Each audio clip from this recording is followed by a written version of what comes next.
حدیث نمبر 301 عن عبد الرحمن بن عوف رضی اللہ عنہ عن رسول اللہ صلی اللہ علیہ وآلہ وسلم انہ ذکر شہر رمضان ففضلہ علی الشہور۔ حضرت عبد الرحمن بن عوف رضی اللہ تعالیٰ عنہ روایت فرماتے ہیں، کہتے ہیں کہ رسول اللہ صلی اللہ علیہ وآلہ وسلم نے ماہ رمضان کو یاد کیا، تذکرہ کیا، ماہ رمضان کا تذکرہ کیا، پس انہوں نے کہا کہ سارے مہینوں سے بہتر ہے، جی ففضلہ علی الشہور، سارے مہینوں سے رمضان کا مہینہ بہتر ہے۔ وقال، اور فرمایا، من قام رمضان ایمانا واحتسابا خرج من ذنوبہ کیوم ولدتہ امہ۔ آقا صلی اللہ علیہ وآلہ وسلم نے فرمایا، جو شخص رمضان میں ایمانی جذبے اور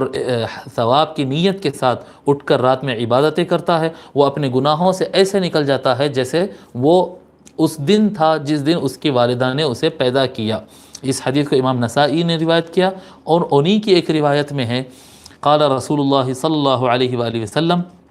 رسول اللہ صلی اللہ علیہ وآلہ وسلم نے ارشاد فرمایا، ان اللہ تبارک و تعالی فرض صیام رمضان علیکم، بے شک اللہ تبارک و تعالی نے تم پر رمضان کے روزے فرض کیے، وسننت لکم قیامہ، اور اس میں رات میں جاگ کر عبادت کرنے کو میں نے مسنون قرار دیا، یعنی میں نے یہ طریقہ تم کو دیا۔ فمن صامہ وقامہ، پس جو شخص بھی اس کے دن میں روزہ رکھے گا اور رات میں عبادت کرے گا، ایمانا واحتسابا،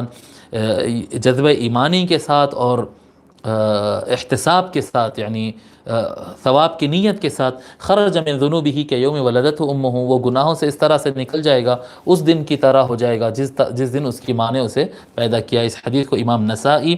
اور امام ابن ماجہ نے روایت کیا۔